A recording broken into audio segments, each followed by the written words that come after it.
The first sound was the crash glass against marble, a sharp crystalline shatter that made the entire hotel lobby fall silent. A bouquet of white lilies spun through the air like startled doves before raining petals across the polished floor.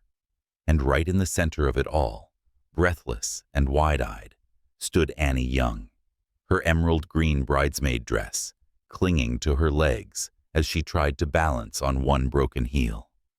"I swear this building has it out for me," she muttered under her breath, clutching the hem of her gown. A deep voice cut through the air, steady, calm, and annoyingly amused. Or maybe it said, "You have it out for the building." Annie looked up and froze. The man in front of her wasn't just anyone she'd bumped into. He was tall, commanding the kind of presence that seemed to slow time without trying. His navy blue suit fit like it had been tailored by the gods themselves, every line clean, every stitch deliberate.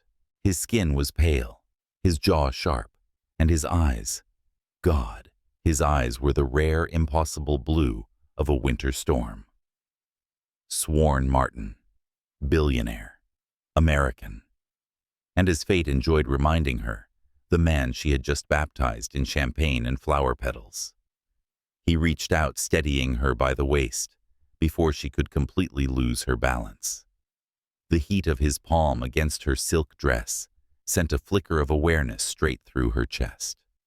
"Easy there," he murmured, his tone smooth, but laced with teasing. "You planning to take down the entire hotel, or just me?" Annie's cheeks flushed. "Maybe just you," she shot back, brushing a curl from her face. "You were standing in the way." In the middle of a hallway, he said, one brow lifting. "Fascinating defense. Miss Annie Young," she said quickly, tugging her dress into place. "Architect, Chicago, late bridesmaid, current disaster." His lips curved into a knowing half-smile. "Ah, that explains the chaos. Architects always think they can redesign reality, and billionaires always think they own it," she countered, folding her arms. A low chuckle escaped him, soft and dangerous. "Touché." For a moment they simply stared at each other, an awkward silence, stretching into something charged. Around them, the hotel staff scrambled to pick up scattered petals and glass, but neither moved.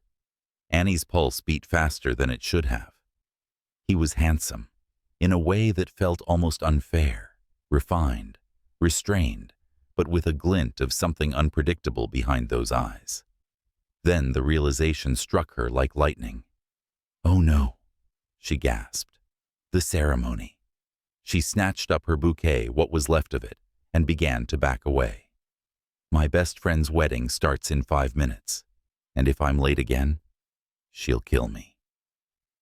"Then we'd better not add murder to your list of talents," Swarn said, still amused. He bent, picked up her clutch bag from the floor, and held it out to her. When their fingers brushed, something flickered in the air, a spark neither of them could name. "Thanks," she said, forcing a polite smile, though her heart wasn't cooperating. Any time he replied, his voice lower now, almost gentle. Annie turned, heels clicking against the marble as she sprinted toward the grand ballroom. But his voice followed her, warm and teasing. "Try not to destroy the altar, Miss Young. Can't promise anything."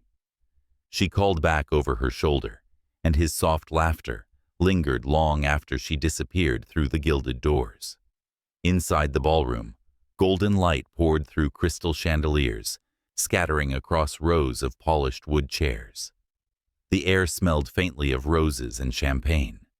Annie slipped into place beside the other bridesmaids, earning a sharp look from Lauren the bride. "You almost missed my entrance," Lauren whispered through gritted teeth. "I almost died," Annie whispered back, breathless. "Long story." Lauren's glare softened into reluctant amusement, and the music swelled strings organ, the quiet gasp of an audience, seeing love dressed in ivory. Annie forced herself to focus, but her mind kept drifting back to the hallway, to those piercing eyes and that infuriating smirk. Swarn Martin. The name was familiar, of course it was. She'd read about him in business magazines, seen his profile on Forbes. The youngest CEO of Martin Holdings, the man who could make or break entire city skylines with a signature. He was money and power and control, wrapped into one immaculate package. And yet, he'd smiled at her like she was the first thing that had surprised him in years. She shook herself. Ridiculous. Men like him didn't notice women like her women, who spent their nights drafting blueprints, not walking runways. He was a story headline, not a real person. The ceremony moved forward, and Annie exhaled as the couple exchanged vows. But when the officiant paused, and she dared glance across the aisle, there he was. Swarn stood among the groomsmen, expression calm, but his gaze unmistakably found hers. A tiny, almost imperceptible smile curved his lips. Her heart stuttered. "Don't," she whispered under her breath, gripping her bouquet tighter. "Don't what?" whispered Kendra, another bridesmaid. "Nothing," Annie muttered, staring straight ahead. But her pulse betrayed her. Across the aisle, Swarn's gaze lingered just long enough to make her forget where she was. For a second, the music, the people, the vows all blurred into the background, leaving only the weight of that look. When the ceremony ended and applause filled the air, Annie released a shaky laugh, relieved and dizzy. She'd made it through without tripping or fainting, a personal victory. But as she stepped into the aisle, she caught a glimpse of him again, shaking hands, laughing softly with the groom. His smile was practiced polite, until his eyes found her. Then it shifted, warmed, turned personal. That smile, it wasn't just charm. It was a promise. Annie felt the world tilt just slightly on its axis. She ducked her head, pretending to adjust her dress. But inside, something fluttered, an unfamiliar blend of annoyance and intrigue. She told herself it was nothing, just adrenaline, just wedding fever. And yet, as she walked out into the glowing Manhattan evening, she couldn't stop replaying the way he'd said her name. Annie Young. Two simple words that suddenly felt like the start of something she couldn't control. Maybe it was just one collision, one accidental meeting between a chaotic architect and a billionaire who'd forgotten how to feel.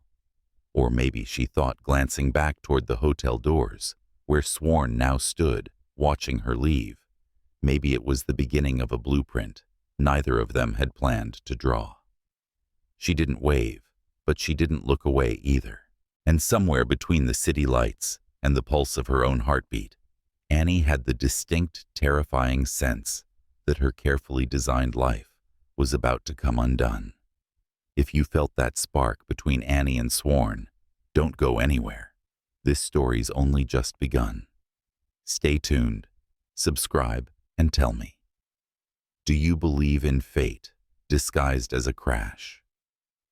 The ballroom of the Waldorf was a vision of perfection. Ivory roses cascading from crystal vases, chandeliers, glimmering like constellations above a galaxy of polished smiles. The kind of wedding that looked like a magazine spread, immaculate, romantic, and almost too curated to breathe. Annie Young stood among the bridesmaids, her emerald gown, a sharp contrast against the sea of pale pastels. She forced herself to focus on the ceremony to keep her smile serene and unshaken, but her mind refused to obey. Because across the aisle, the man she had quite literally crashed into an hour ago was standing like a storm bottled inside a tuxedo. Swarn Martin. He looked composed, hands clasped in front of him, eyes forward, jaw set in that quiet authority that only came from years of getting his way. But when the officiant paused and the crowd collectively exhaled, Annie caught it, the flicker of movement, the subtle tilt of his head, and then That look. It wasn't a stare. It was worse. It was a glance too brief to be called bold, yet too deliberate to be accidental. The kind of look that stripped away noise and space and time until it was just him and her, and the sound of her pulse drumming beneath silk. Kendra, the bridesmaid beside her, elbowed lightly. "You're fidgeting," she whispered. "I'm not," Annie hissed under her breath. "You are. I can practically hear your nerves humming." "What's going on?" Annie kept her eyes straight ahead, voice barely audible. "I bumped into someone earlier. That's all." Kendra smirked, reading more than she said. "Let me guess. Someone is tall, devastatingly dressed, and staring at you like you just burned down his world." Annie's lips twitched. "You're impossible. And you're blushing?" Kendra whispered back, triumphant.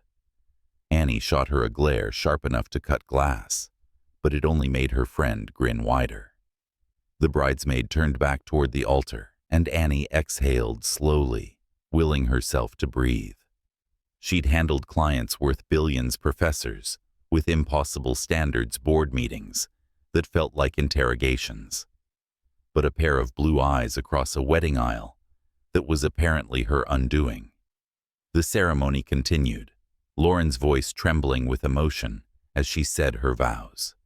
It was everything Annie had helped plan, down to the last pedal, the last note of the string quartet. Yet in the quiet hum of that sacred moment, she couldn't help the strange pang inside her chest, a whisper of something she didn't quite recognize. The vows ended, the kiss sealed the room with applause, and everyone rose, clapping and cheering. Annie smiled on cue, but when she dared glance across the crowd again, she found Swarn's gaze already waiting. His expression had softened. His smile was faint, but knowing. She looked away first. At the reception, the night unfurled like champagne bubbles, laughter music, and the delicate choreography of expensive joy. Annie moved through it all with practiced grace, checking on decorations, fixing details that only she would notice, pretending her pulse wasn't still tripping over itself every time she saw a flash of navy blue. She was at the dessert table reaching for a glass of red wine when fate decided round 2 was in order. A shoulder brushed hers, firm, deliberate. Careful, came that voice again, low and smooth as aged whiskey. "You almost spilled on me twice in one night." Annie froze, the stem of her glass trembling between her fingers. "You appeared out of nowhere," she said, turning toward him. Swarn smiled, the corner of his mouth lifting in quiet amusement. "You're in the middle of the floor, Annie. I'm not sure 'out of nowhere' applies." Her name rolled off his tongue like it belonged there. She hated how much she liked it. "You remember my name?"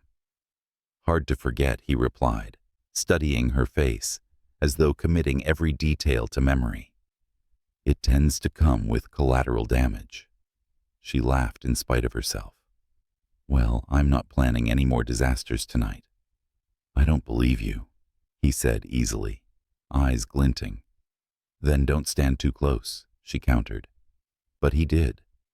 He didn't move an inch, and somehow the noise of the party faded just a little.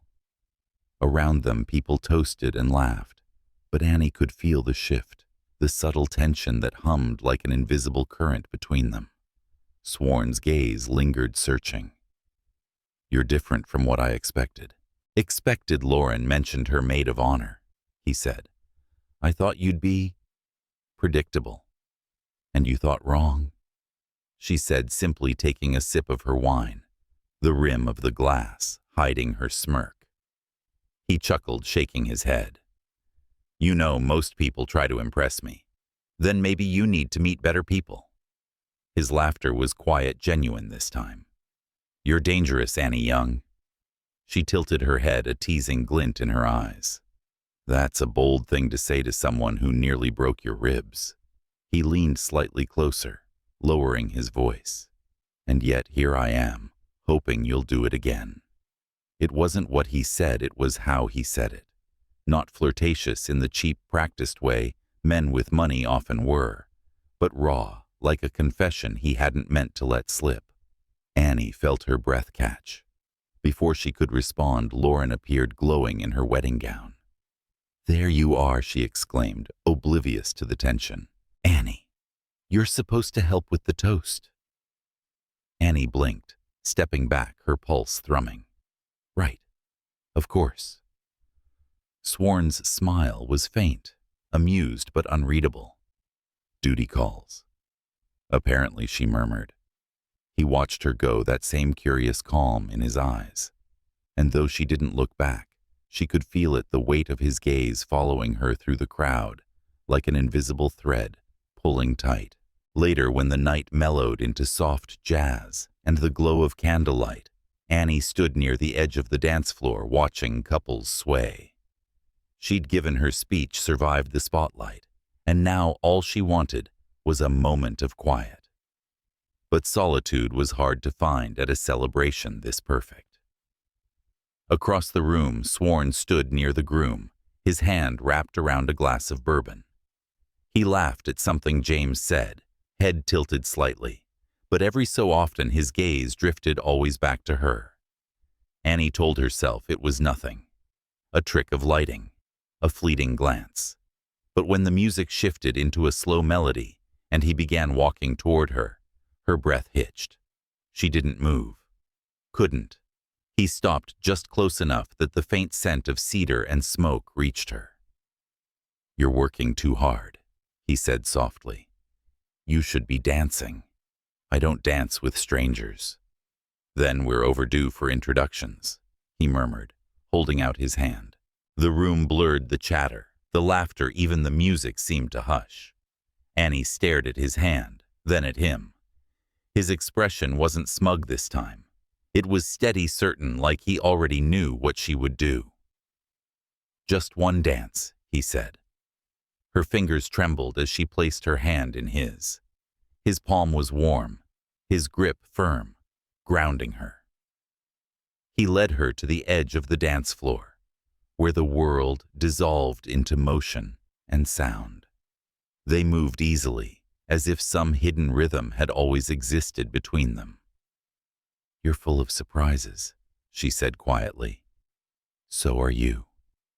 Their eyes met again, closer now, and for a moment, Annie forgot that this was supposed to be harmless, forgot that she was the maid of honor, that he was the best man that the world was watching. She only knew the pulse in her veins, the slow burn of connection that felt as dangerous as it did inevitable. When the song ended, he didn't let go right away. His thumb brushed against her wrist, a silent question neither dared answer. Then he stepped back just enough for air to return between them. "Until next time, Miss Young." Her heart tripped over the implication. Next time. He smiled faintly, like he knew something she didn't. "You'll see." And as he walked away, disappearing into the crowd of glittering guests, Annie had no idea that next time would arrive sooner and hit harder than she could possibly imagine. The first thing Annie noticed that Monday morning wasn't the skyline glittering beyond the glass or the polished oak table that could seat 20. It was the name printed on the investor's folder, Martin Capital Holdings. Her pen slipped from her fingers, clattering against the table, a tiny sound swallowed by the hum of the conference room. She told herself she was imagining it, that Martin could mean anyone, that the universe couldn't possibly be cruel or amused enough to pull this stunt. And then the door opened.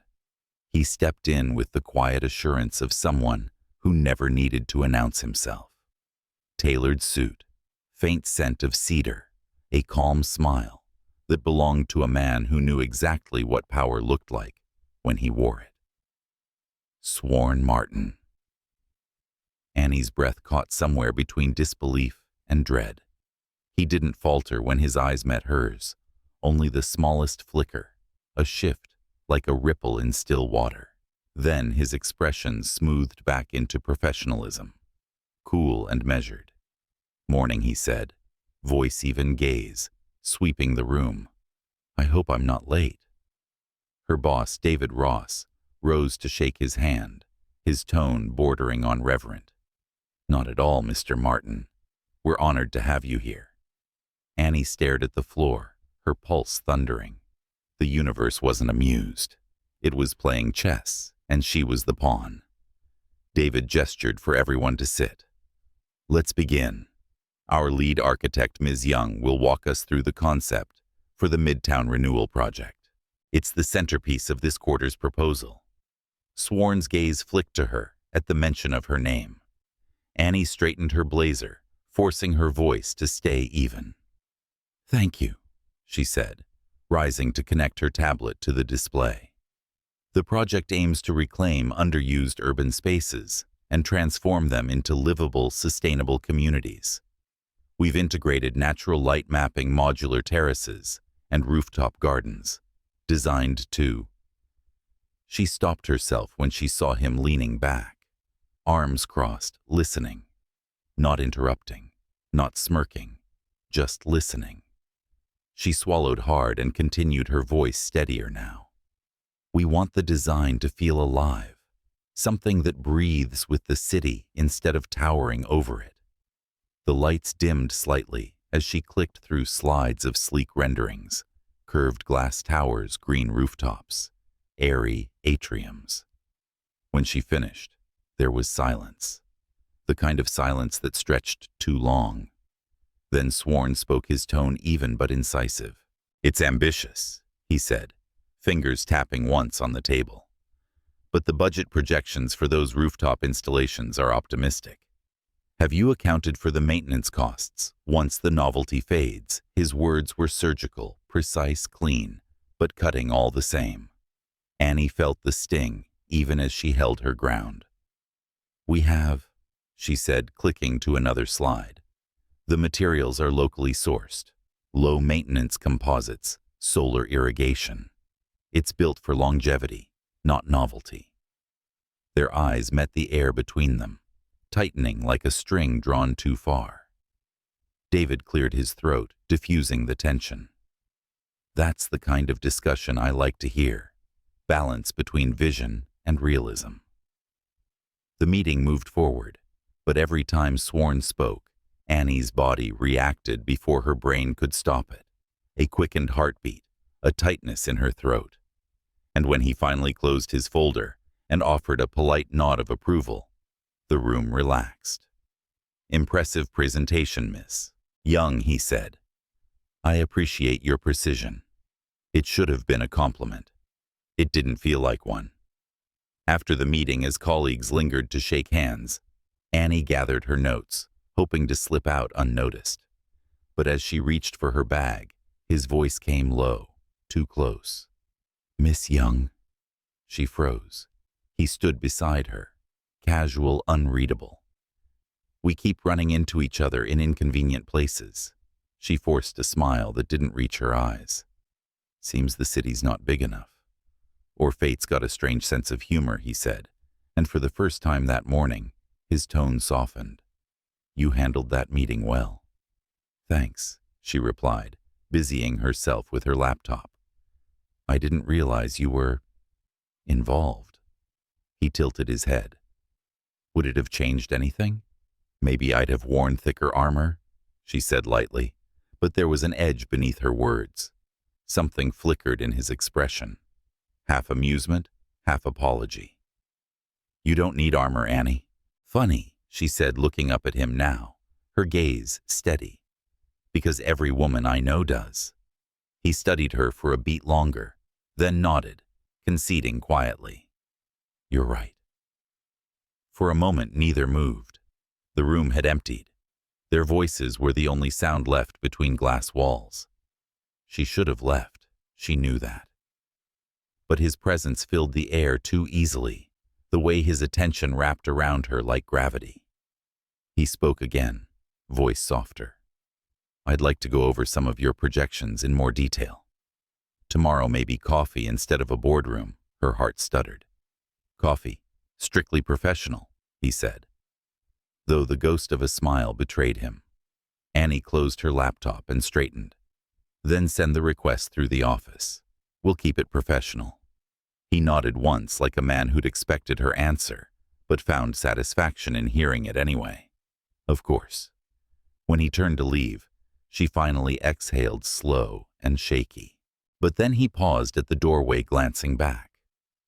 For what it's worth, he said quietly, you were right about one thing. Architects don't just redesign buildings. His gaze lingered unreadable. They redesign the way people see the world. And then he was gone. That evening, as Manhattan glowed outside her apartment window, Annie sat at her drafting table, tracing lines that refused to behave.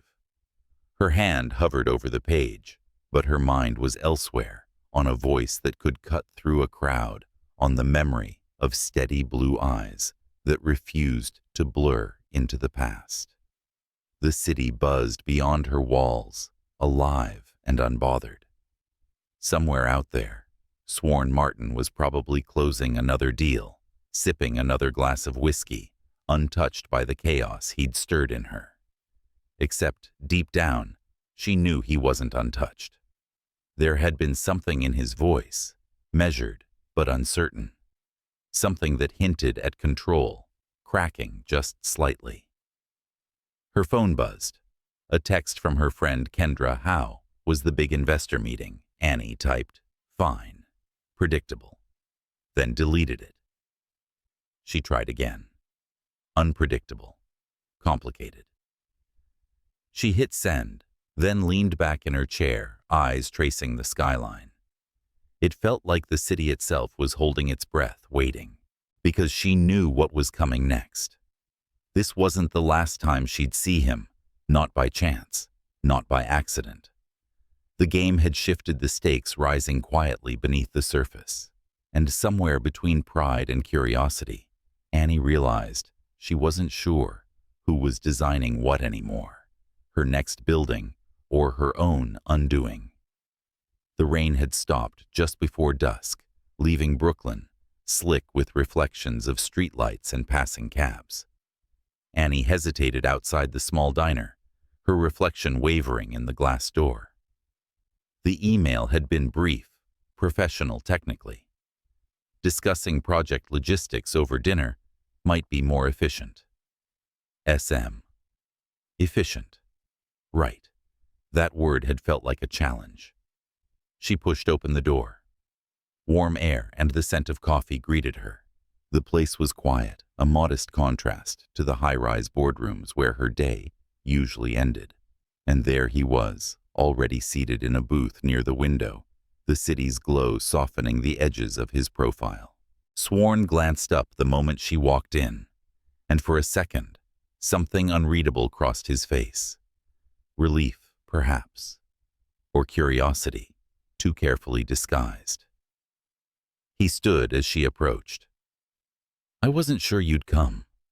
I wasn't sure either, Annie replied, sliding into the booth opposite him. But it seemed practical. He smiled faintly. You and your practicality. It keeps me out of trouble. That depends on how you define trouble. The waitress came by pouring coffee before Annie could protest. Swarn ordered a whiskey. The contrast between them felt almost symbolic, her steady caffeine, his quiet burn. Why here? She asked, finally glancing around at the cracked leather booths and the old jukebox humming softly in the corner. Not exactly your usual scene, I imagine. He shrugged his fingers, tracing the rim of his glass. You strike me as someone who prefers honesty over aesthetics. Places like this don't pretend to be more than they are. Annie couldn't help a small smile, flattery disguised as analysis. Clever. Observation, he corrected gently. I deal in details, remember? She met his gaze steady. So do I. A pause, comfortable and charged at once. Outside, neon light rippled across the rain-damp pavement. Inside, the low hum of conversation blurred into background. For a while, they said nothing. And in that silence, something shifted, an unspoken truce, or maybe just the quiet recognition that neither of them quite fit the molds they'd been assigned. When their meals arrived, burgers, fries, nothing remotely corporate. Annie raised a brow. You ordered the same thing, Swarn smirked. Seemed safer than whatever culinary gamble this place calls chef's special. She laughed, the sound lighter than she expected. I didn't picture you as a man who played it safe. I don't, he said, eyes glinting. Not usually. She didn't ask what that meant. She didn't need to. The air between them was already layered with questions that felt too intimate to voice. After a few bites, he leaned back, studying her. You surprised me in that meeting. Because I argued with you. Because you didn't flinch, he said simply. Most people do, especially when they think they have something to lose. Her fork stilled. I've already lost things worth more than a meeting. The admission slipped out before she could catch it, soft but edged. His expression changed interest, tempered by empathy. Who hurt you, Annie? She looked up sharply. Don't do that. What? Turn it into a therapy session. She set down her fork, her composure returning like armor. I'm fine. He studied her for a moment longer, then nodded. All right, no therapy. He took a slow sip of his drink. But you should know, your work doesn't go unnoticed. The board's impressed. So am I. Annie arched a brow. Is that supposed to be professional feedback? It's supposed to be honest. Honesty can be dangerous, she murmured. So can denying it. Their eyes met again, and this time she didn't look away. His voice had lost the sharpness it carried in meetings. Here, in the amber glow of the diner, he sounded almost human, like the weight of control had loosened its grip on him. He set his glass down. Can I tell you something without it sounding like strategy that depends? She said quietly. He smiled, a small, uncertain thing. I didn't come here tonight to talk about architecture. The confession hung there delicate as glass. Annie leaned back, heart thudding. Then why did you? Because you walked into my life like you owned the room, he said, and you didn't even notice. Her breath caught. You think I owned it? I think you didn't care to. There it was again, that dangerous, steady honesty that disarmed her faster than charm ever could. She forced a laugh, trying to lighten it. You realize that's not exactly an appropriate thing to say to someone you work with. Appropriate, he repeated, rolling the word on his tongue. Maybe not, but true. She reached for her coffee just to have something to hold. You have a reputation, you know. Calculated, detached, always in control. People like myths, he said simply. They're easier to digest than people. And which are yous? His smile faded, eyes distant. Someone trying to remember the difference. The vulnerability in that sentence unsettled her more than she cared to admit. It cracked the image she'd built of him, the man with marble edges and a boardroom soul. Suddenly, he wasn't untouchable. He was just unfinished. A silence stretched between them, deep but not empty. She could hear the jukebox shift to a softer tune, something nostalgic, smoky. When she finally spoke, her voice was low. Why tell me any of this? Because you listen, he said, but you don't try to fix people. You just see them. She wanted to argue, to say he was wrong, but instead she said, that's not always a good thing. It's the rarest thing, he countered. They lingered long after their plates were empty, trading stories not about deals or deadlines, but about the smaller fractures of their lives. The people they'd been before ambition turned into armor. The dreams they'd shelved when reality demanded returns. When they finally stepped outside, the air had cooled. The city hummed with late-night rhythm, and puddles mirrored the flicker of passing headlights. Annie wrapped her coat tighter as they stood at the curb. Swarn glanced at her. his expression unreadable again. "Can I drive you home? I can manage." "I don't doubt that," he said. "But let me anyway." She hesitated, then nodded. The ride was quiet, the city rolling past like a film they were both pretending not to watch. When he stopped outside her apartment, he didn't turn off the engine.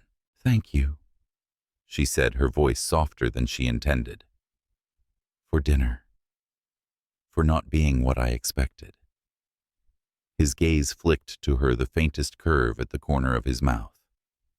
"You haven't seen me outside of boardrooms and burgers, Annie. Don't decide yet." She smiled faintly. "I wasn't planning to." He didn't move to touch her, didn't reach for her hand. He only said, "Good night." His voice quiet but sure, and watched her until she disappeared into the building. Inside her apartment, Annie leaned against the door, her pulse still unsteady.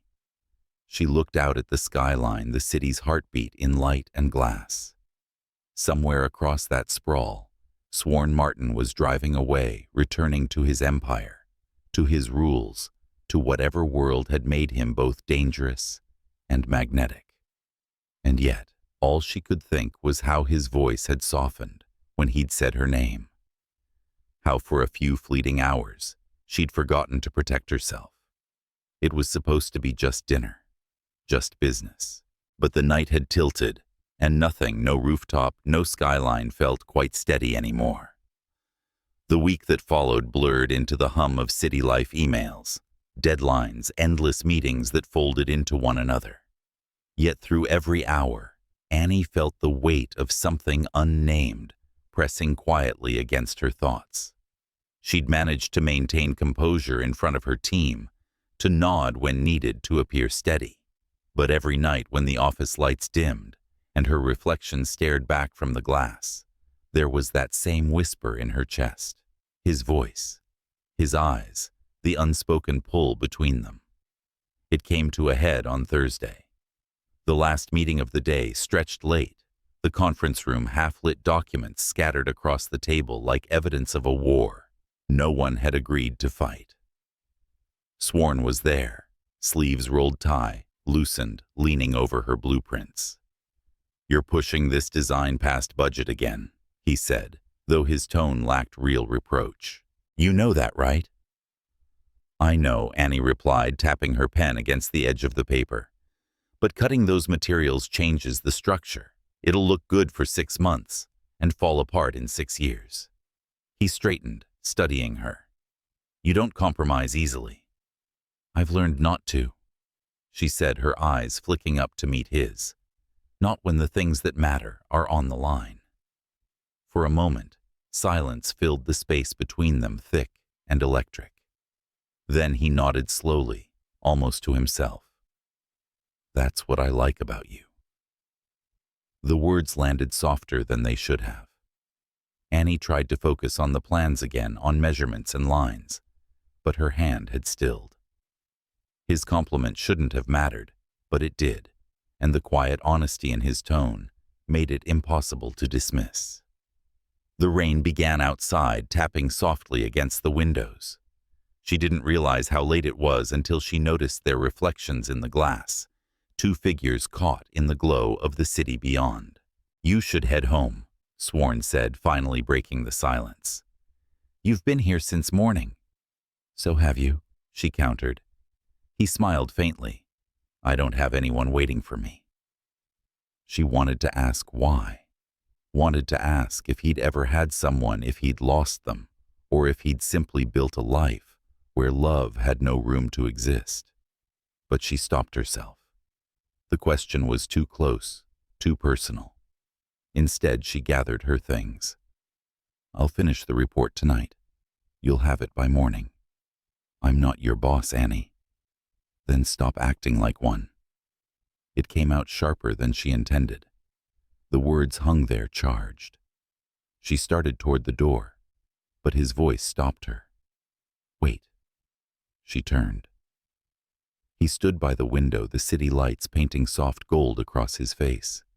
His tie hung loose, his expression unreadable. Why do you keep pulling away from me? Her breath caught. I don't know what you're talking about. Yes, you do, he said quietly. You talk to me like I'm the problem, when I'm only trying to understand you. She swallowed hard, every muscle tense. You shouldn't. Why not? Because it's easier if you don't. He took a slow step toward her. Easier for whom? The question hit deeper than she wanted to admit. Her fingers tightened around the folder in her hand. You're my investor, Swarn. You fund the project I lead. Do you know how that looks? I don't care how it looks, he said, closing the distance between them. Well, I do. Her voice cracked, slightly betraying her. I've worked too hard to have people think I got here because of anyone else. His expression softened, regret flickering beneath the calm. I'd never let that happen. It's not about what you let happen, she said. It's about what they'll say when it does. He was close enough now that she could feel the faint warmth radiating from him, smell the trace of cedar and rain in his cologne. I didn't ask for this, he said quietly. Neither did I. They stood in silence, two stubborn forces caught in the same storm, both unwilling to move first. Then, as thunder rolled faintly in the distance, she exhaled the fight, leaving her voice. I should go. But when she turned toward the door, his hand brushed her wrist, light hesitant. Annie. The sound of her name, low and unguarded, rooted her in place. She didn't look back, but she didn't pull away either. Don't, she whispered. Tell me to stop, he said. Her throat tightened. The words wouldn't come. He took another step closer, his hand still hovering just shy of hers, as if giving her the choice to close the distance or end it. This is wrong, she said softly. Maybe he murmured, but it doesn't feel that way. And that was all it took, the space between logic and want, collapsing in an instant. She turned, her pulse hammering, and before she could think better of it, she met his gaze. The air was heavy with things unsaid, and then he reached for her, his hand finding the side of her face, his thumb tracing her jaw. The first touch was slow, almost reverent. He leaned in, giving her one last chance to step back. She didn't. Their lips met, soft, uncertain, and then certain all at once. The kiss deepened, breaking through the walls both of them had built so carefully. For a fleeting moment, the rest of the world ceased to exist. There was only the rain outside, the heartbeat in her ears, and the quiet truth neither could escape anymore. When they finally broke apart, Annie's breath came unsteady. She stepped back, her voice barely a whisper. We can't. I know. This could ruin everything. I know, he repeated, his voice low. But I'd still do it again. She closed her eyes as if that might steady her. You're going to make this impossible. I already have. The honesty in his tone was disarming. She looked at him, searching for something. Guilt, maybe, or regret. Instead, she saw something far more dangerous: conviction. He reached for his jacket, his movements calm, despite the tension that lingered between them. I'll handle the rumors, he said quietly. Whatever happens, you can't protect me from that. Maybe not, he admitted, pausing at the door. But I can stand beside you while it happens. And then he was gone, leaving her alone in the echo of their moment. The rain had turned to mist by the time Annie stepped outside. The city shimmered under the streetlights, everything damp and glowing. She walked slowly, the chill air cooling her flushed skin, her thoughts tangled between reason and memory. Every instinct told her to draw a line, to bury what had happened beneath professionalism and pride. But even as she told herself it was a mistake, part of her knew the truth. Some moments weren't built to be erased. When she reached her apartment, she paused at the window, watching the city breathe. Somewhere out there, Swarn was probably standing at another glass wall, just as restless, just as haunted. She pressed her palm to the cool pane, the reflection of the skyline glinting in her eyes. Maybe she was a fool. Maybe this would end in disaster. But for the first time in years, she felt something real terrifying, complicated, but alive. And that was the danger of men like him. They didn't just enter your life. They redefined the architecture of it quietly, irrevocably, one heartbeat at a time. The next few days unfolded in a rhythm that looked normal from the outside, but underneath everything had changed.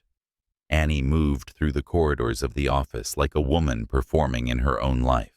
Her steps measured her voice, even her smile precisely placed. But every time she passed a reflective surface, she caught her own eyes and saw the truth flicker there, guilt longing and a quiet ache she couldn't quite name. The kiss had rewritten something between them, and no amount of professionalism could erase it. It lingered in the air, subtle but electric, shifting how words were exchanged, how glances lasted half a second too long. Swarn didn't mention it. He didn't have to. His silence said everything, a respect for boundaries, or perhaps an understanding that one wrong move would collapse everything they'd built. Yet there was something different in him too. The man who once seemed carved from control now carried a faint disquiet, as if holding back a storm only he could feel brewing. It was late on Wednesday when the fragile balance finally cracked. The board meeting was brutal. Numbers, projections, deadlines, all dissected with the sharp precision of men who'd never created anything but had opinions on everything. Annie sat through it, her designs projected on a massive screen, her every choice scrutinized.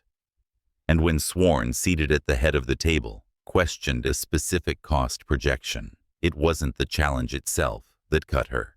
It was the tone. Calm, neutral, distant. She'd seen him like this before, the version of him that could slice through sentiment with the same ease he closed deals. But this time it felt personal, even if she knew it wasn't meant to be.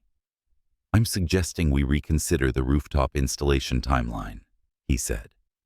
"Delaying it might ease budget strain and ensure investor confidence." Her voice stayed steady, but her hands clenched beneath the table. "With respect, that delay changes the integrity of the design. The project loses its heartbeat if we strip it for convenience." "Heartbeat doesn't fund sustainability," Ms. Young replied, one of the board members, half smirking.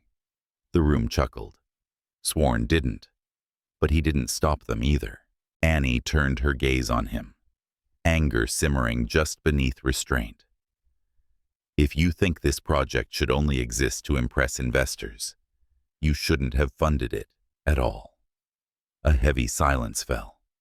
Even the projector seemed to dim in response. Swarn met her stare. "I think this project needs to survive long enough to mean something." It was a chess move, smart, unprovable, perfectly phrased. And it burned. The meeting adjourned soon after. The board filed out, murmuring approval at Swarn's pragmatism. Annie gathered her files in silence, her breath shallow, her chest tight. She didn't look at him, didn't trust herself to. But as she reached for her tablet, his voice came low. "Annie, wait." Her jaw set. "Not now. Please." She froze. That one word, unpolished, soft, broke through her fury. Against her better judgment, she turned. The room was empty now, save for them. The door closed with a quiet click, and the echo of it felt too intimate. Swarn loosened his tie, the first crack in his armor. "That wasn't about you," he said. "Felt like it," she replied. "It was strategy. They needed to see control, not connection." The word connection pulled at her like a string. She forced herself to breathe evenly. "Then congratulations. You've convinced them you don't have one." His expression hardened. Don't do that. Do what? Turn what we have into something cheap. What we have, she said, voice shaking now, is an imbalance. You hold the power, the money, the reputation. I have a project that's finally mine, and one mistake, one rumor, and everything I've built turns into dust. He stepped closer, his voice low. You think I'd let that happen? Her laugh came sharp-pained. You already did, today in front of everyone. For the first time, he looked almost stricken. Annie. No. She gathered her folders with trembling hands. Don't say my name like it means something, when you're the one teaching me how to erase it. She walked out. Before he could answer, her heels striking the marble floor, like punctuation marks to a sentence she didn't want to finish. That night she couldn't sleep. The city lights outside her window blurred into gold and white streaks, the rain returning in steady whispers. Her phone buzzed with messages, work, reminders, unread notifications, but none from him. When the knock came, it startled her. She opened the door to find Kendra standing there, wrapped in a coat and holding 2 steaming cups of coffee. You looked like someone who needed caffeine and company, her friend said. Annie let her in, grateful for the distraction. They sat by the window sipping quietly before Kendra finally spoke. You want to talk about it? There's nothing to talk about, Annie said. I got caught in something I shouldn't have, and now it's unraveling. Kendra studied her for a long moment. You mean him? Annie didn't answer. She didn't have to. Her friend sighed. You know, I've worked under men like him before. They walk into a room and gravity shifts. They make you feel seen even when you wish you weren't. That's not it, Annie murmured. Then what is it?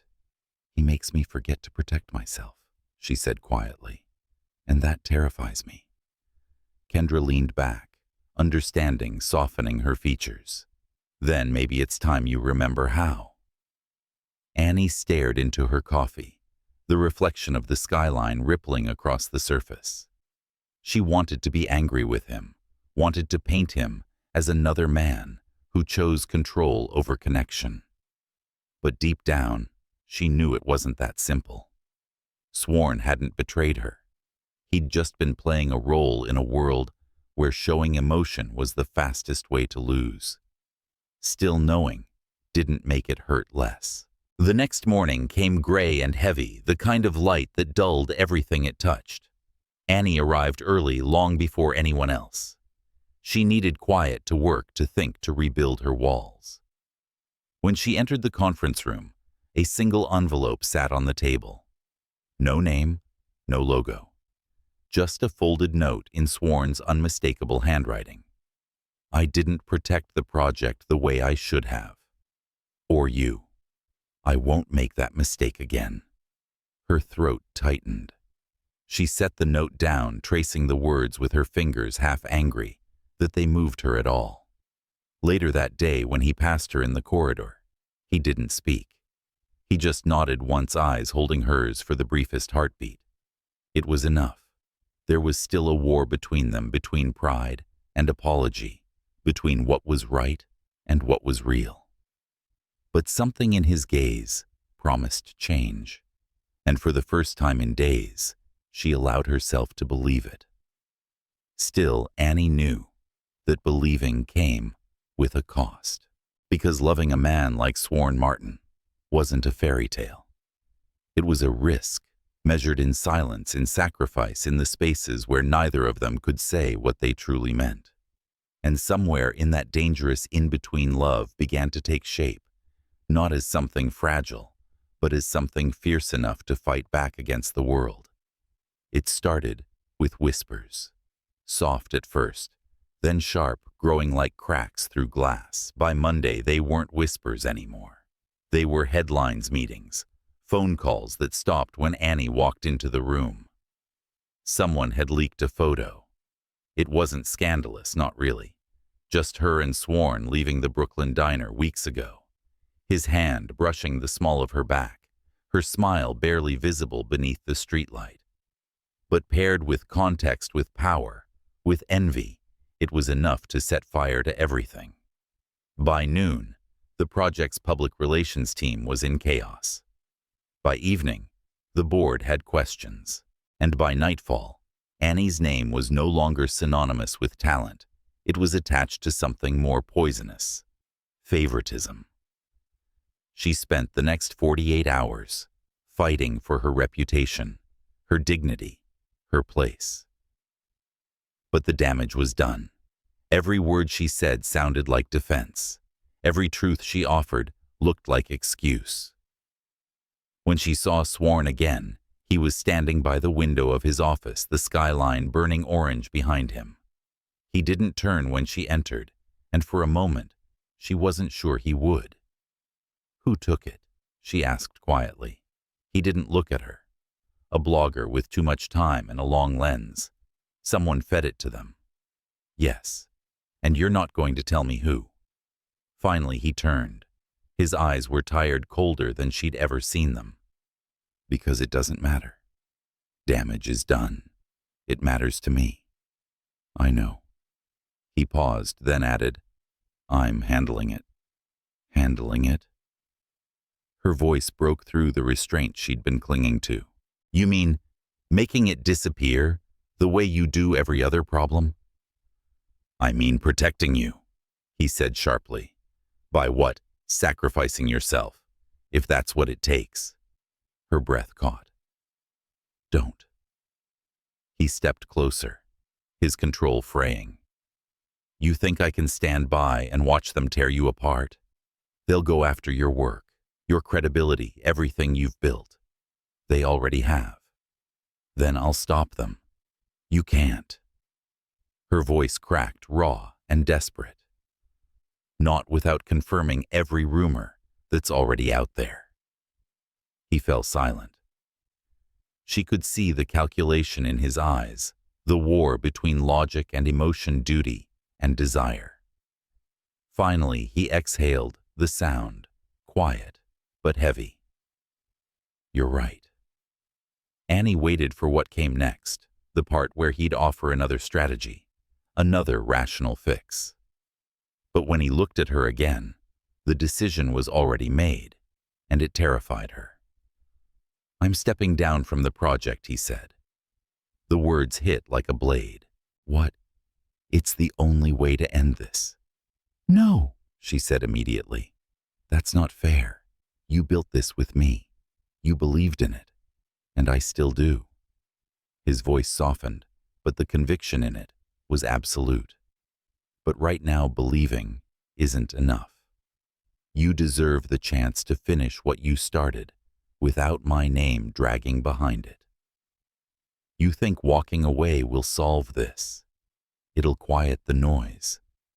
At the cost of everything we've worked for." "At the cost of me," he said simply.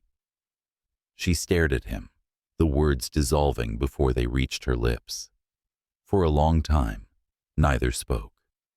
Outside, the city pulsed with indifferent light, the world still spinning, while hers tilted out of place. When she finally found her voice, it was barely more than a whisper. "You're doing this for me. I'm doing this because I can't watch them take what's yours." Her hands trembled at her sides. "You're making me the reason you give up everything." He shook his head slowly. "I'm not giving up. I'm making a choice." She wanted to scream, to beg him not to tell him she didn't need saving. But the look in his eyes stopped her. It wasn't pride or pity. It was love, stripped bare of all its armor. She turned away, blinking back the tears that burned at the edges of her vision. "You're going to make me hate you for this," maybe he said softly, "but at least you'll still have your future." The following morning, his resignation hit the news before she even got to the office. Swarn Martin withdraws from Midtown Renewal Project. Conflict of interest allegations denied. The press spun it as cleanly as they could, but the undertone was unmistakable. He'd taken the fall. The board accepted his withdrawal with regret. Investors returned calls. The project's funding stabilized overnight. And Annie became the face of its salvation. Every camera turned to her now, every microphone eager for comment. She delivered statements with poised composure and a voice that didn't tremble once.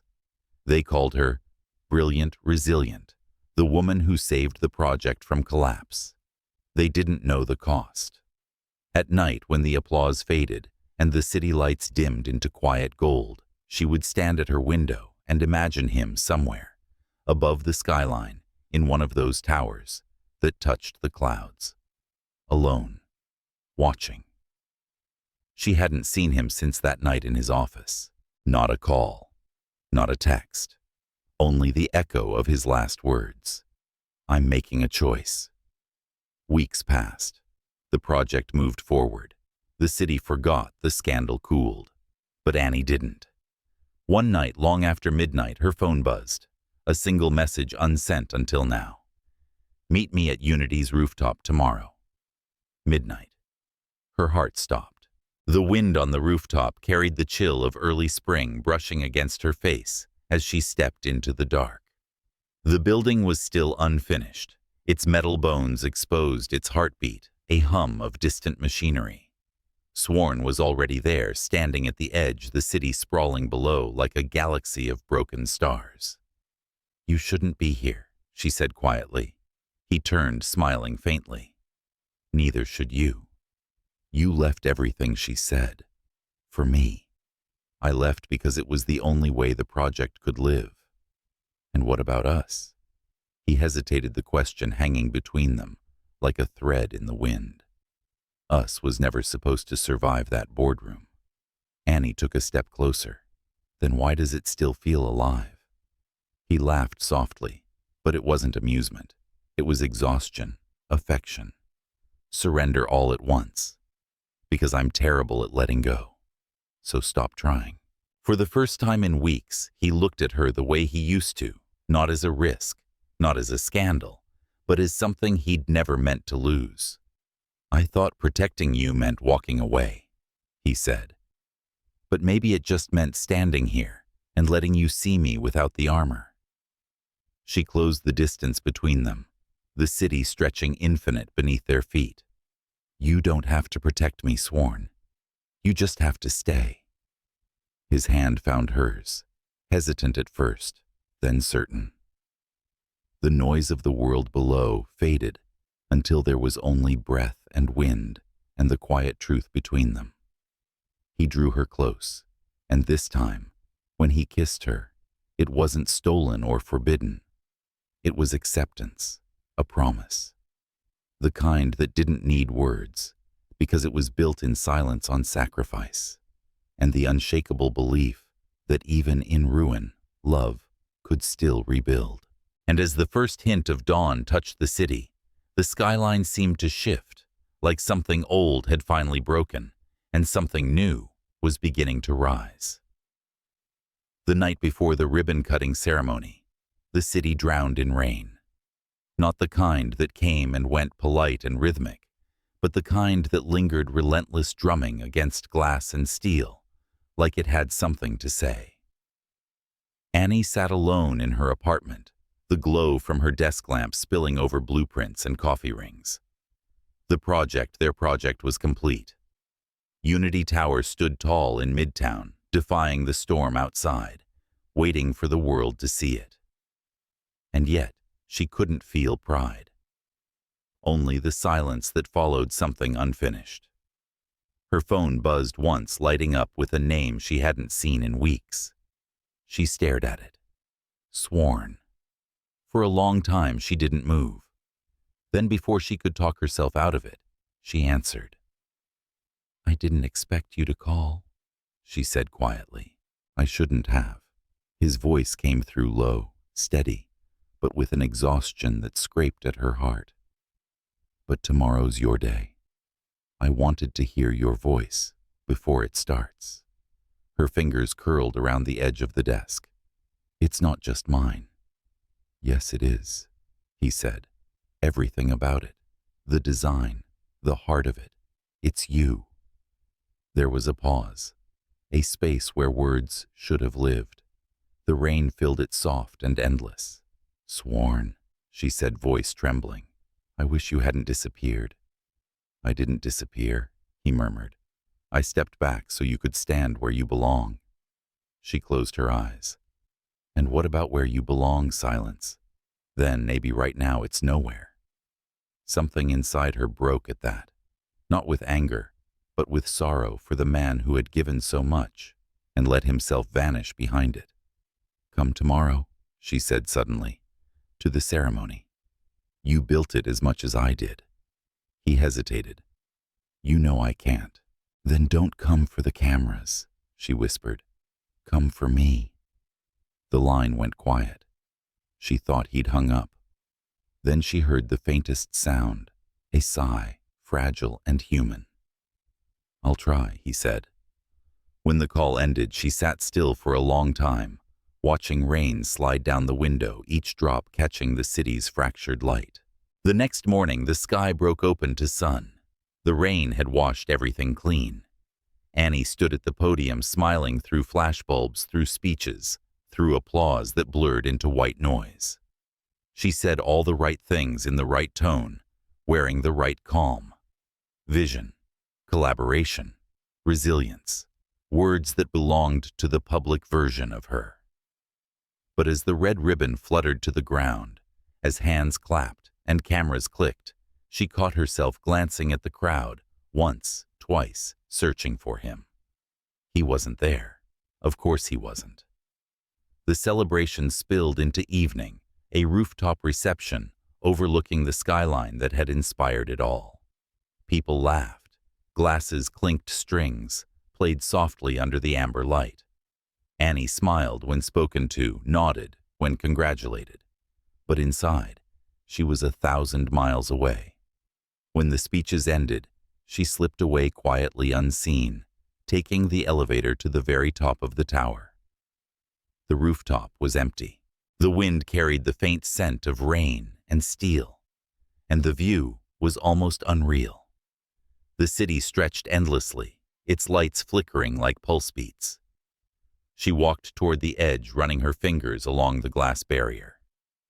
"Still escaping your own parties," the voice came from behind her, familiar enough to still her completely. She turned.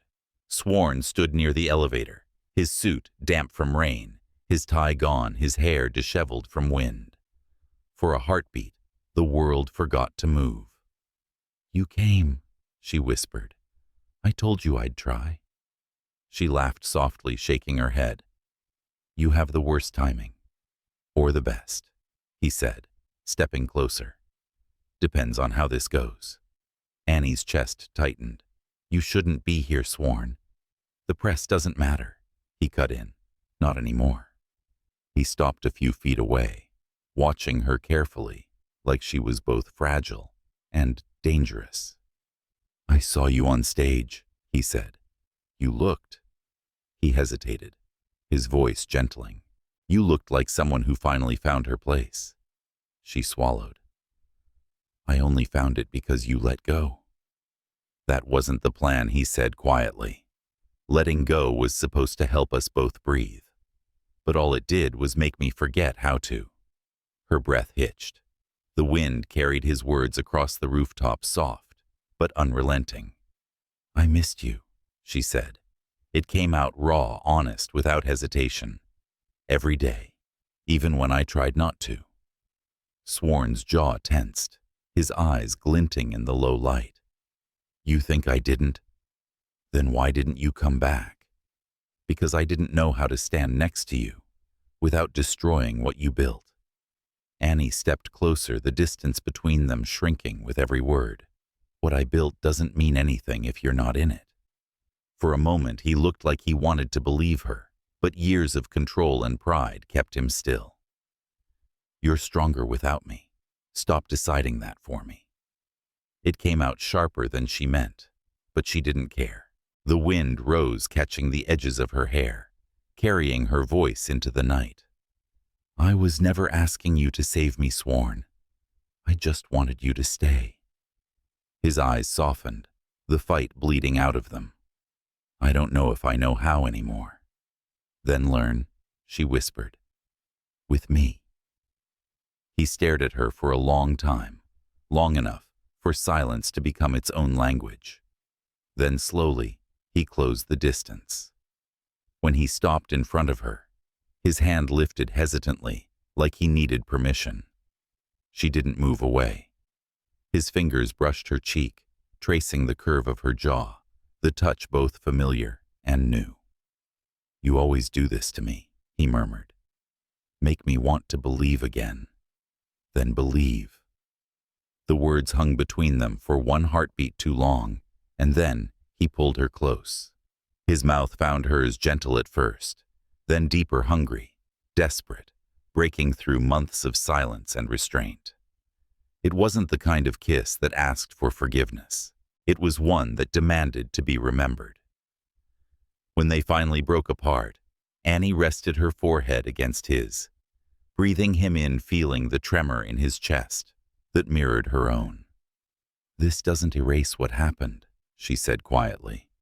I don't want it to, he answered. Every mistake led me back here. She smiled through the tears that caught in her lashes. You think this is where it ends? He said. I think this is where it finally begins.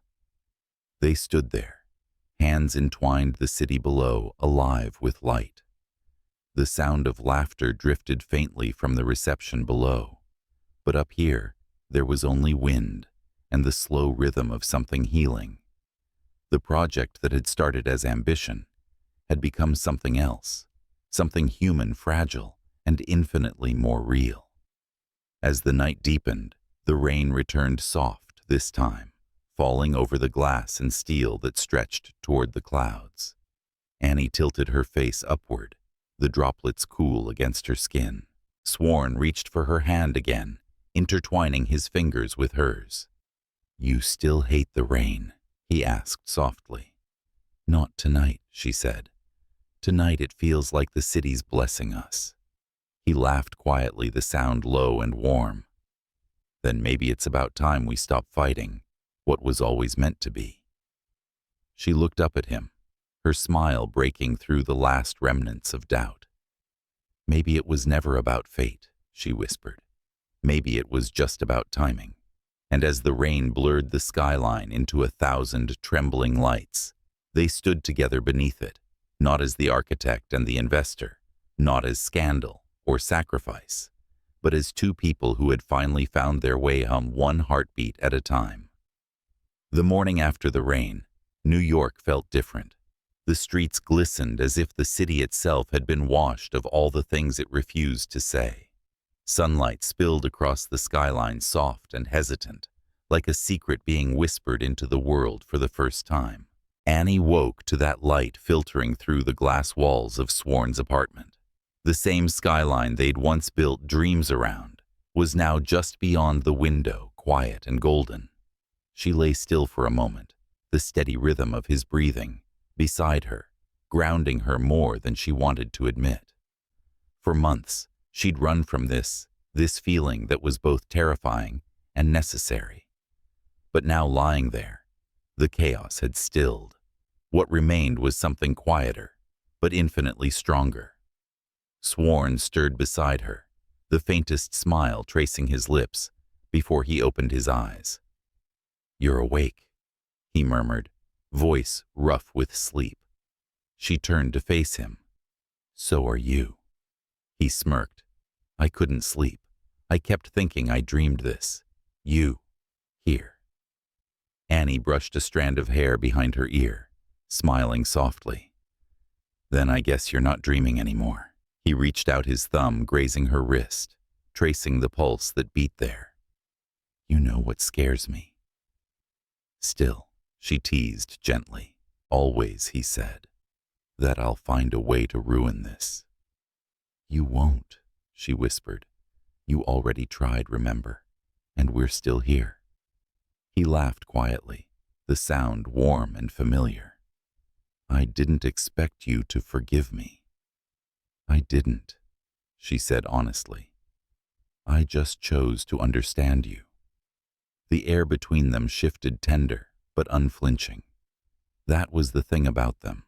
What had begun as collision and conflict had become something that could hold weight, something that refused to shatter even when tested. "Do you ever wonder," she asked, after a moment, "how different everything would have been if I hadn't tripped that day at the hotel?" "Every day," he said. "But then I remind myself, fate doesn't need perfect timing, just impact." Annie smiled. "Well, you certainly made one." He grinned back. "You ran into me, and you caught me." He studied her quietly, his expression softening into something deeper. "I still am." She didn't respond, not with words. Instead, she leaned in, pressing her forehead to his, letting silence say what neither of them needed to repeat. Later that afternoon, they stood together at the rooftop of Unity Tower, now open to the public for the first time. The garden glowed under the afternoon sun, lush alive, a living reflection of every sleepless night, every argument, every risk they had taken. Children ran between the planters, laughter echoing off the glass. Couples wandered the paths pointing to the city stretched beneath them. Somewhere in the hum of it all, music played soft jazz, barely audible, but enough to make the air shimmer. "This is what you wanted," Swarn said, his gaze sweeping over the rooftop. "A place that breathes." Annie nodded, her eyes glistening. "No," she said softly. "This is what we built, together." He looked at her, then not as the woman he'd saved or lost or fought, but as the person who had rebuilt him, piece by piece, without even trying. "Do you remember the first thing you told me after that meeting?" he asked. She smiled. "That you were impossible." "That too," he said, laughing under his breath. "But you also said buildings should have heart. That architecture wasn't about walls, it was about connection." He paused. "You were right. I just didn't realize you were talking about more than the tower." The wind lifted her hair, carrying her laughter through the space between them. "You're getting poetic on me now. Maybe I've been around you too long," he said. "You make even steel sound romantic." Annie turned toward the horizon, watching sunlight scatter across the Hudson. "It's strange," she said. "We spent so much time fighting to build something lasting, and it turns out what lasted wasn't the building." Swarn followed her gaze, his voice quiet. "It's us." She looked back at him, meeting his eyes. "It's us." They stood there side by side as the world moved below them. The noise of traffic, the hum of the city, none of it intruded.